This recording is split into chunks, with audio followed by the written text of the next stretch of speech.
Lima 10 duty করতেছিলাম Hatimara police তদন্ত কেন্দ্র এলাকায়। তো এইচএসসি পরীক্ষা উপলক্ষে রামপাল কলেজের সামনে পরীক্ষা শেষ, সেই মুহূর্তে আমি ওখানে অবস্থান করি।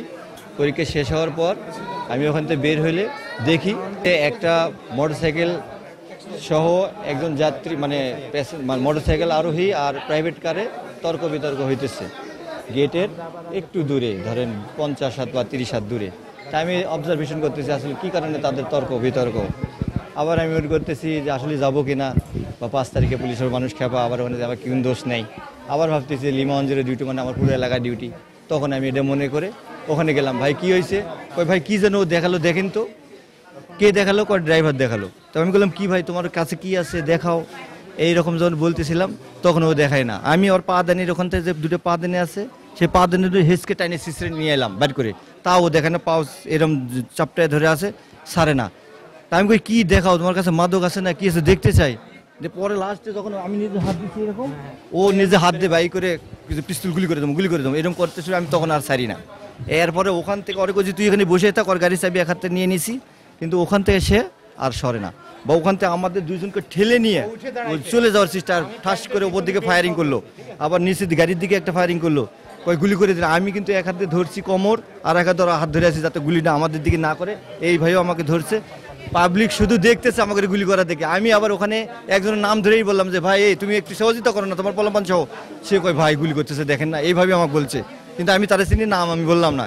এরপরে আমার পরীক্ষা পার্টি ওখানে দুইজন চলে, এরা দৌড়ে আসে আমাকে সহযোগিতা করার পরে আমি হ্যান্ডকাপ লাগাইলে পোলাপান তখন এসে আমাদের এলোপাতারি আচমকা আক্রমণ।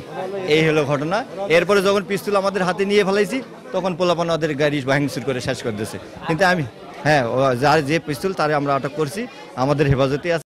বাংলাদেশের প্রথম ইমিউনিটি বুস্টার সমৃদ্ধ ফ্যান্টাস্টিক হ্যাপি এনার্জি বিস্কিট। প্রথমে মানে আমাদের যে এএসআই স্যার আছে ওনার সাথে ওনার ধস্ত লাগছে। আমরা ওইখানে পরীক্ষা ডিউটি করতেছি, পাশেই কেন্দ্র ছিল, তো কেন্দ্রে আমরা ডিউটি করতেছিলাম। তো ওইখানে ওনার সাথে রাস্তায় ওনার সাথে মানে কথা তর্ক হচ্ছে, একটা বিষয়ে একজনের সাথে মারামারি লাগছে, ওইখানে ঝগড়া লাগছে। তো তারপরে ওইখানে এক পর্যায়ে ও পিস্তল বের করে, আমরা ভিতর থেকে প্রথমে দেখিনি, তো ভিতর থেকে ওখানে দেখছি একটা ঝামেলা হয়েছে। তো তারপর আমরা ওখানে গেছি, যাওয়ার পর এর মধ্যে 2 রাউন্ড ফায়ার করছে, তারপর আরও ফায়ার করছে। হ্যাঁ, আরও ফায়ার করার পরে এক পর্যায়ে ওনার সাথে ধস্তাধস্তি শুরু হয়েছে। তো একা ধরে রাখতে পারতেছে না। পরে ওই অবস্থা ওনাকে ওনার রিভলভারটা আমরা মানে আমরা ধরি, যে কোনোভাবে ওনাকে আটকে রাখার জন্য ওনার সাথে প্রচুর ধস্তাধস্তি হয়, এবং তার রিভলভারটা তার কাছ থেকে নেওয়ার জন্য প্রচুর ধস্তাধস্তি হয়। ওই পর্যায়ে উনি পড়ে যায়, ওনার নিচে পড়ে যায়। ওই সময় পাবলিক মানে ছাত্ররা যারা ছিল ওনারা, তারপর হ্যান্ডকাপ লাগানো হয়। এই অবস্থা যখন নিচে পড়ে যায় মানে সহ, তো ওর কাছ থেকে হ্যান্ডকাপটা আমরা পিস্তলটা নেওয়ার জন্য খুব চেষ্টা করতেছিলাম, ধস্তাধস্তি প্রচুর। ওই পর্যায়ে ওই অবস্থা আবার আশেপাশে পাবলিক ছিল, ওনারা আসছে, ওনারা আবার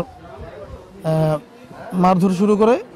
ওই পর্যায়ে ওর পিস্তলটা নেওয়ার জন্য আর ওর সেভ করার জন্য ওই পর্যায়ে মানে এই হয়, মারামারি হয়। এক পর্যায়ে ওর হাতে হ্যান্ডকাপ লাগানো হয়, ওর কাছ থেকে পিস্তলটা নেওয়া হয়, তারপরে ওকে আটক করা হয়, হাতে ফাঁড়িতে নিয়ে যাওয়া হয় আটক করে। আমরা আহত আছি প্রায় 3 জন। মুন্সিগঞ্জ সদর থানাধীন রামপাল কলেজের সামনে দুপুর টাইমে, দুপুর দিকে। আমাদের হলো মূলত হাতিমারা পুলিশ তদন্ত কেন্দ্র থেকে লিমা 10 ডিউটি, ঠিক আছে।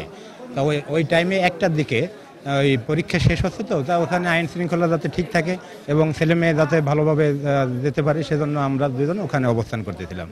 অবস্থান করাকালীন দেখা যায় একটা প্রাইভেট কারের সাথে একটা হুন্ডার হয়তো ঘষা টসা লাগছে, ওইটা নিয়ে হ্যাসিং হচ্ছে, কথাবার্তা কাটাকাটি হচ্ছে।